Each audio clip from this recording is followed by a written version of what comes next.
Good morning students. आज class में सभी विद्यार्थियों का स्वागत है। आज हम अपना टॉपिक स्टार्ट करते हैं लास्ट क्लास के आगे से। लास्ट क्लास में अपने पढ़ा था सिलिकेट जो क्ले होते हैं उसके गुण पढ़ लिए थे।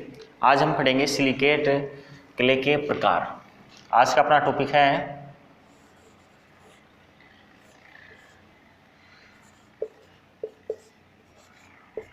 सिलिकेट क्ले के प्रकार। देखो बच्चों, सिलिकेट क्ले के प्रकार की बात करें तो अपन ने कल चर्चा की थी थोड़ी सी कि तीन प्रकार के सिलिकेट क्ले होती हैं। एक होता है केओलिनाइट समूह, दूसरा होता है माउंट मोरेनोलाइट, तीसरा होता है इलाइट समूह। इस प्रकार से तीन प्रकार की समूह होती हैं। तो एक एक करके हम तीनों के बारे में पढ़ेंगे। सबसे पहले अपन पढ़ते हैं केओलिनाइट के बारे में। पहली जो आपके समूह है सिलिकेट क्ले का प्रकार है वो है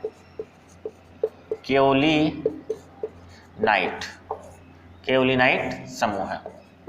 इस समूह की जो क्ले होती है उसके बारे में अपन चर्चा करें तो सबसे पहले अपन बात करते हैं कि जो केओलिनाइट समूह होती हैं इस प्रकार की क्ले सामान्यतः केओलिनाइट खनिज की मात्रा के कारण बनती है। या हम ये कह सकते हैं कि इस प्रकार की जो क्ले होती है उस क्ले के अंदर कौन से खनिज केओलिनाइट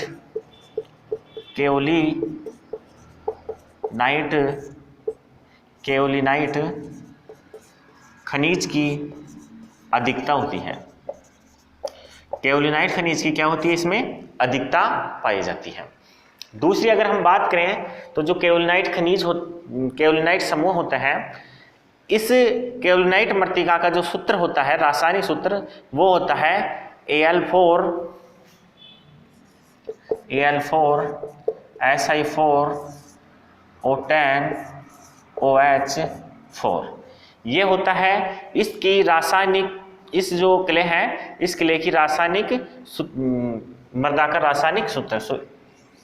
इसमें क्या है, आगे हम बात करते हैं कि केओलिनाइट समूह प्रकार की जो मृदा होती है इसके अंदर जो परतें होती हैं वो सिलिका और एल्यूमिना की एक एक परत होती है। अपन ने स्टार्टिंग में पढ़ा था इनके रूपों की जब चर्चा की थी कि इस प्रकार की जो मृदा होती है उसमें परत दर परत एक के ऊपर एक परत के जमने के कारण जो मृत्तिका होती है उसका निर्माण होता है। तो जो केओलिनाइट समूह की मृदा होती है इसके अंदर सिलिकेट और एल्यूमिना जो होता है उसकी एक एक परत होती है। अब वो परत किस प्रकार से होगी अभी अपन संरचना में पढ़ेंगे। तो अपन यहाँ लिखते हैं कि इसमें एल्यूमिना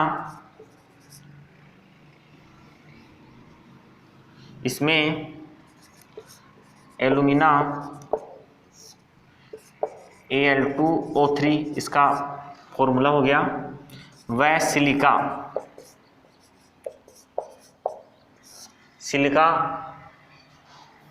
आपके हो गई SiO2। इसमें एल्यूमिना व सिलिका की 1:1 परत पाई जाती है। पहले अपन अब इसकी जो संरचना होती है वो किस प्रकार की होती है इसकी संरचना का डायग्राम बनाते हैं, फिर आगे चर्चा करते हैं। तो मैंने अभी आपको बताया कि इसमें एल्यूमिना और सिलिका की एक एक परत होती है। तो इस प्रकार से इसका जब डायग्राम बनाए अपन तो ये आपके ऊपर वाली जो परत है वो आ गई आपके एल्यूमिना की।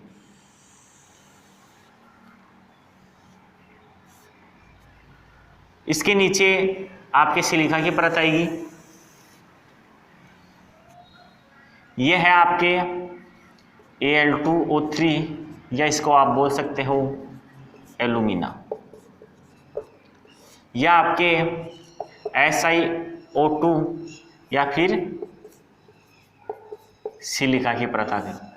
ठीक है बच्चों, अब इसमें क्या होता है, जो एल्यूमिना और जो सिलिका की परत होती है इन दोनों के बीच में यहाँ पे ऑक्सीजन जुड़े हुए होते हैं।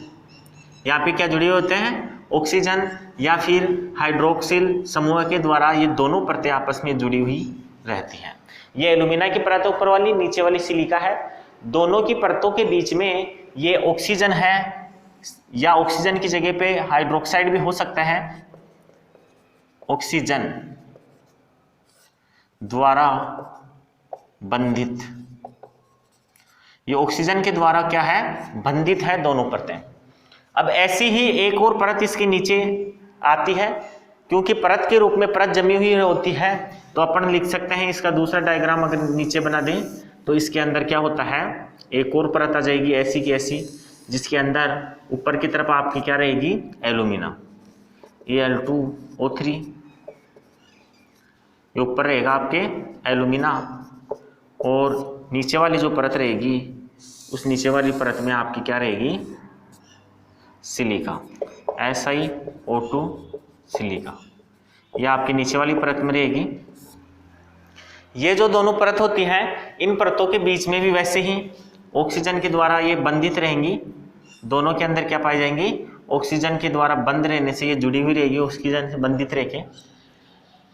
इन दोनों के बीच में ये जो पार्श्व साइड है, जिसे अपन प्लस के द्वारा दर्शा रहे हैं, ये इसकी क्रियाशील सतह होती हैं।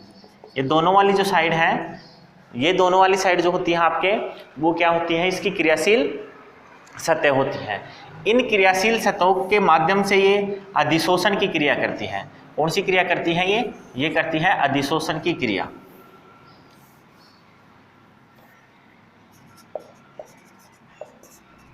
अधिशोषण, ये जो सतह है, इस सतह के माध्यम से ये क्या करेंगी, अधिशोषण का कार्य करेगी। इस साइड में भी ऐसे ही सतह है, इन दोनों को भी अधिशोषित सतह के रूप में जानेंगे अपन दोनों। इनके बीच वाली ये जो दूरी है, ये दूरी अप्रसारी दूरी कहलाती है। क्या कहलाती है ये कहलाती है अप्रसारी, अप्रसारी, ये अप्रसारी दूरी होती है। कहने का मतलब इन दोनों के बीच की ये जो दूरी होती है, उस दूरी के अंदर किसी प्रकार का कोई प्रसार नहीं होता है। यह आपके जो एक सिलिकेट केओलिनाइट समूह है, उस समूह की संरचना है। एक बार और समझाते हैं, इसमें एल्यूमिना और सिलिका की एक अनुपात एक ये है तो 1:1 में हो गई है, तो दोनों 1:1 में पाई जाती है। दोनों के बीच में अप्रसार दूरी का जो मान होता है वो बहुत कम होता है। इसी प्रकार इन दोनों परतों के बीच में ऑक्सीजन के द्वारा ये बंधित होती है या फिर हाइड्रोक्सिल जो समूह होता है, उस हाइड्रोक्सिल समूह के द्वारा ये बंधित होती है। इसकी जो पार्श्व सतह होती हैं, ये पार्श्व सतह कैसी होती है, कम क्रियाशील होती है। सतह की जो क्रियाशीलता होती है वो कम होती है, जिसके परिणाम स्वरूप जो अधिशोषण होता है, वो अधिशोषण का मान कैसा हो जाता है, कम हो जाता है। तो ये इसकी संरचना हो गई। अब इसके कुछ कैरेक्टर हैं, हम इधर नोट कर लेते हैं। तो अपन लिख रहे हैं कि इसमें एल्यूमिना व सिलिका की परत आपस में ऑक्सीजन या हाइड्रोक्सिल द्वारा बंधित रहती है।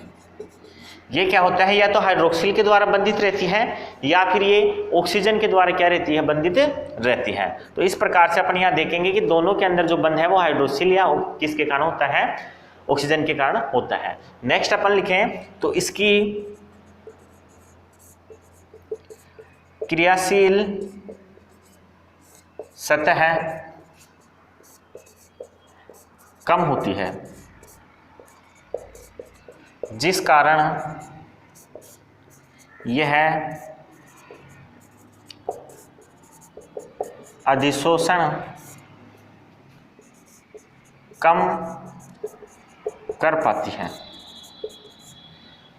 अभी मैंने आपको बताया कि इसकी जो क्रियाशील सतह है, ये केवल पार्श्व जो दोनों सतह हैं, वो पार्श्व सतह ही क्रियाशीलता के रूप में कार्य करती है, जिसके कारण इसकी क्रियाशीलता सतह कम होने के कारण जो अधिशोषण का मान होता है, आयनों को अधिशोषण करने की जो इनकी क्षमता होती है, वो तुलनात्मक रूप से इनमें कम पाई जाती है।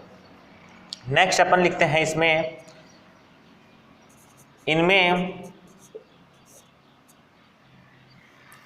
इनमें ससंजन सुगठ्यता, ससंजन, सुकड्यता, संकुचन, संकुचन व फैलाव कैसा होता है? कम होता है।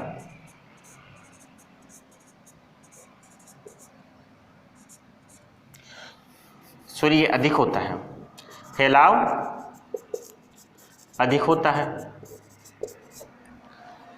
और इसके अंदर जो पारगम्यता होती है, कणों के मध्य पारगम्यता व सरंध्रता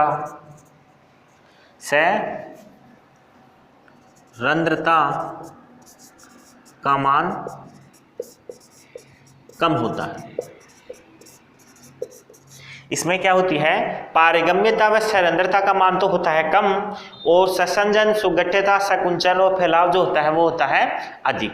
ये अपन ने मृदा कोलाइड के समय अपन ने पढ़ा था कि ये गुण होते हैं मृदा कोलाइड के होते हैं। तो ये जो गुण होते हैं इसमें ज़्यादा मात्रा में पाए जाते हैं, और पारगम्यता का जो मान होता है वो कैसा होता है? इसके अंदर कम मात्रा में पाया जाता है। तो ये आपके केओलिनाइट समूह के कुछ गुण और उसकी संरचना हो गई है। इसमें ध्यान रखने की बात यह है कि क्रियाशील सतह कम होती है। एल्यूमिना और जो सिलिका होती है वो 1:1 के रूप में पाई जाती है।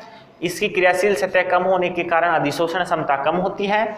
इन दोनों के बीच की दूरी, अप्रसार दूरी का मान कम होता है। ससंजन, सुगठ्यता, संकुचन, फैलाव का मान अधिक, और पारगम्यता और सरंध्रता का मान कम होता है। इस चीज को आप नोट करना चाहिए, नोट कर ले या स्क्रीनशॉट ले लें।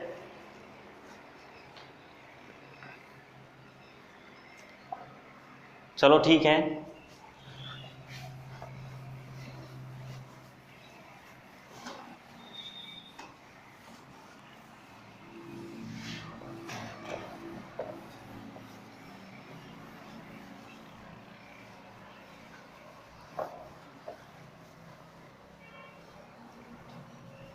दूसरे वाला जो इसका समूह है उसकी अपन बात करें तो दूसरा समूह है मोंट मोरिलीनाइट। मोंट मोरिलोनाइट ये दूसरे प्रकार के समूह है, जो सिलिकेट क्ले का एक प्रकार है। दूसरा प्रकार मोंट मोरिलोनाइट। इसकी अगर हम बात करें तो ये जो आपके होता है मोंट मोरिलोनाइट, यह है मोंट मोरिलो नाइट खनिज की अधिकता रखती है। कहने का मतलब इस प्रकार की जो मृदा क्ले होती हैं उस मृदा क्ले में मोंट मोरिलोनाइट खनिज होता है, उसकी मात्रा कैसी होती है? ज़्यादा हो जाती है। हम इसके रासायनिक सूत्र की बात करें तो इसका रासायनिक सूत्र होगा Al4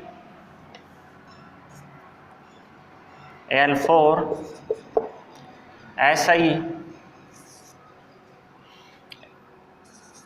8O20 और OH4। ये क्या होता है? इसका रासायनिक सूत्र होता है। इसके बाद अपन बात करें इसके आगे की, तो इसके अंदर एल्यूमिना और सिलिका Al2O3 व SiO2 की 1:2 के रूप में परतें पाई जाती हैं। इसमें क्या होता है कि जो आपके एल्यूमिना और सिलिका होती है उसकी 1:2 के रूप में क्या पाई जाती हैं? परतें पाई जाती हैं। अब इसका डायग्राम बनाते हैं, फिर आगे की चर्चा बाद में करते हैं अपन। तो अपन यहाँ बनाते हैं इसका जो डायग्राम, वो डायग्राम इस प्रकार होगा इसका। ये एक परत आएगी पहले, उसके नीचे दूसरी परत, फिर आएगी तीसरी परत, फिर अप्रसार दूरी का मान आएगा,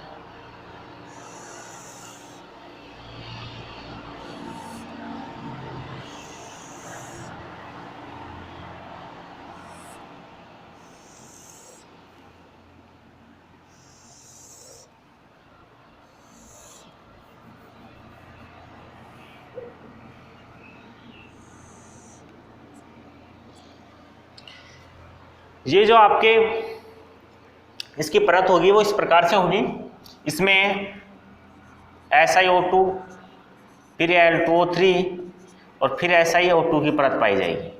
इधर भी ऐसा ही होगा, SiO2 Al2O3 और फिर SiO2 की परत पाई जाएगी। इस प्रकार इसके अंदर जो सिलिका होगी वो 2 परतों में होगी और जो एल्यूमिना होगी वो एक परत के रूप में ही पाई जाएगी। अब हम इसकी बात करते हैं तो इस दोनों के बीच की ये जो दूरी है ये प्रसार दूरी अधिक होती है। इसमें क्या होती है? इसमें प्रसार दूरी अधिक। 2 परतों के बीच में जो प्रसारी दूरी होती है वो कैसी होती है? अधिक होती है। इसकी क्रियाशील सतह की बात करें अपन तो एक तो ये सतह जो है इसकी पार्श्व वाली वो क्रियाशील होगी, दोनों परतों की दोनों पार्श्व सतह जो है वो क्रियाशील के रूप में होगी। और इसके बीच वाली जगह जो ये है, प्रसार दूरी के बीच वाली जगह जो होती है ये दूरी भी क्या होगी? एक तरीके से क्रियाशील सतह के रूप में होगी। तो तुलनात्मक रूप से अगर हम देखें तो आपकी जो केओलिनाइट मृदा थी, केओलिनाइट जो क्ले थी, उसके अंदर क्रियाशीलता की अगर हम बात करें तो दोनों के अंदर क्रियाशीलता में अंतर है। यहाँ पे क्रियाशीलता का मान ज़्यादा है और उसमें क्रियाशीलता का मान क्या होता है? कम होता है। अगर हम यहाँ इसको लिखें तो ये लिख सकते हैं, ये इसकी अधिशोषण सतह, ये वाली, ये बीच वाली भी अधिशोषण सतह रहेगी और ये जो बीच में सिलिकेट एल्यूमिनियम परतें हैं 2:1 के रूप में उपस्थित हैं। आगे हम इसको अगर प्रदर्शित करना चाहिए, नोट करना चाहिए इसमें, तो अपन इसमें लिख सकते हैं कि इनमें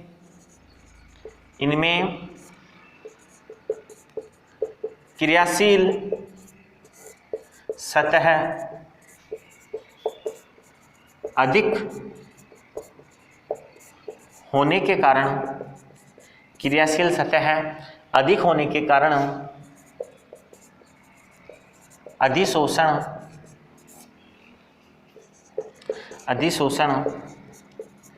अधिक होता है। इसके अंदर अधिशोषण अधिक होगा। प्रसारित दूरी जो होती है, प्रसारी दूरी का मान भी कैसा होता है? अधिक होता है। ये जो प्रसारी दूरी है आपके, इस दूरी का मान भी इसके अंदर अधिक है तुलनात्मक रूप से। फिर अपन लिख सकते हैं कि इसमें सुघट्यता, ससंजन, फैलाव व संकुचन कम पाया जाता है। क्या पाया जाता है? इसमें कम पाया जाता है। और बात करें अपन सरंध्रता व पारगम्यता,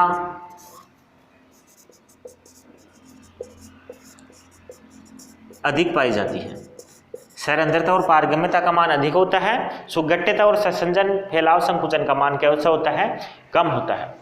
इसकी एक इम्पोर्टेंट बात यह है कि इस मृत्तिका में यदि पानी चला जाता है, बरसात के समय जब पानी जाता है तो ये क्या होती है? फैलकर कैसी हो जाती है? बड़ी हो जाती है, फैलकर ज़्यादा फैल जाती है ये, और फैलने के कारण इसकी जो मृदा हो मोटाई होती है वो बढ़ जाती है। और जैसे ही पानी निकल जाता है तो इसका जो मान है वो हो जाता है कम, और कम होने के कारण क्या होता है? कम होने के कारण ये पपड़ी दे देती है और फिर कठोर हो जाती है, जिसके कारण इसके अंदर जो जुताई होती है उसमें दिक्कत आ जाती है। कहने का मतलब पानी होने की स्थिति के अंदर जो केवल या आपके मोंट मोरिलोनाइट प्रकार की मृदा है उसके अंदर जुताई आसानी से होती है, लेकिन अगर पानी की मात्रा कम होती है तो ऐसी स्थिति के अंदर इसके अंदर आपके जो जुताई की संभावना है, जुताई की समस्या है वो बढ़ जाती है, क्योंकि ये अत्यधिक कठोर हो जाती है। तो ये आपके हो गई है मोंट मोरिलोनाइट समूह प्रकार की मृत्तिका। इसका स्क्रीनशॉट ले लें।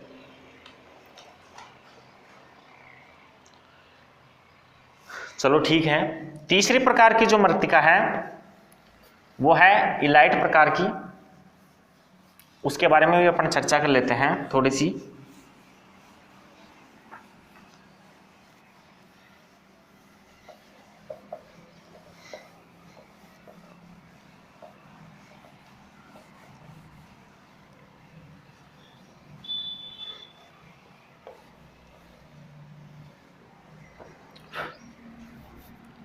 तीसरी है इलाइट समूह है।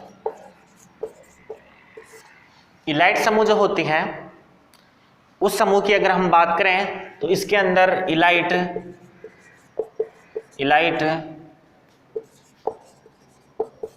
खनिज की अधिकता होती है। इसके अंदर इलाइट खनिज की क्या होती है? अधिकता होती है। दूसरी बात अगर हम करें तो इसमें Al2O3 व SiO2 की परतें 1:2 में पाई जाती है। इस प्रकार की जो मृत्तिका होती है, इस मृत्तिका में Al2O3 व SiO2 की परतें कैसी होती है? 1:2 के रूप में पाई जाती है। इसकी संरचना बनाते हैं अपने यहाँ, तो इसकी संरचना इस प्रकार से होती है।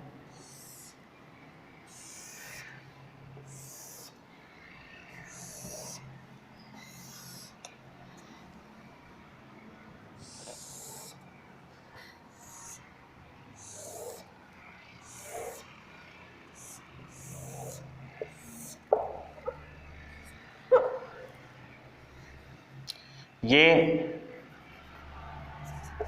SiO2, ये Al2O3, ये SiO2, Al2O3 की परत है ये, और ये फिर SiO2 की परत है। इनके बीच में पोटेशियम आयन पाए जाते हैं। इसकी जो क्रियाशील सतह है वो ये है, आप देख रहे हो, ये क्रियाशील सतह है इसकी। इसमें तुलनात्मक रूप से अगर हम देखें तो ये जो प्रसार दूरी है वो ये प्रसार दूरी है, और ये जो सतह है वो कौन सी है? अधिशोषण सतह। ये सतह आपके अधिशोषण सतह है।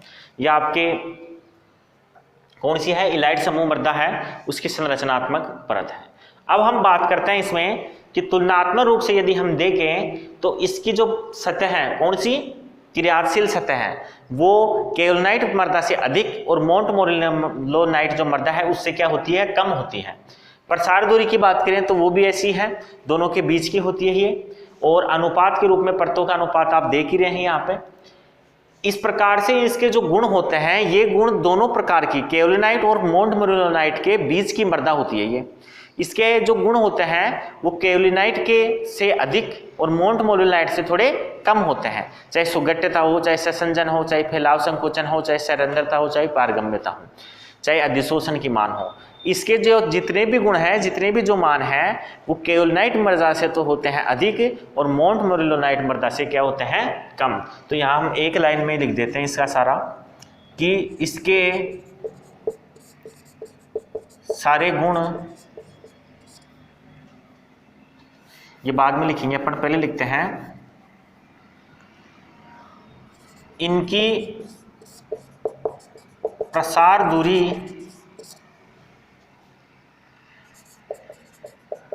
केओली, इनकी प्रसार दूरी व अधिशोषण क्षमता केओलिनाइट व मोंटमोरिलोनाइट समूह के मध्य की होती है। इन दोनों के बीच की जो अधिशोषण क्षमता और प्रसार दूरी है वो दोनों के बीच की होती है। इसके सारे गुण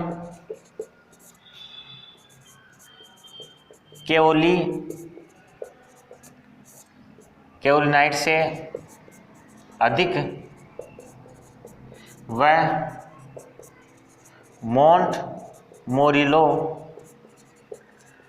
मोंटमोरिलोनाइट से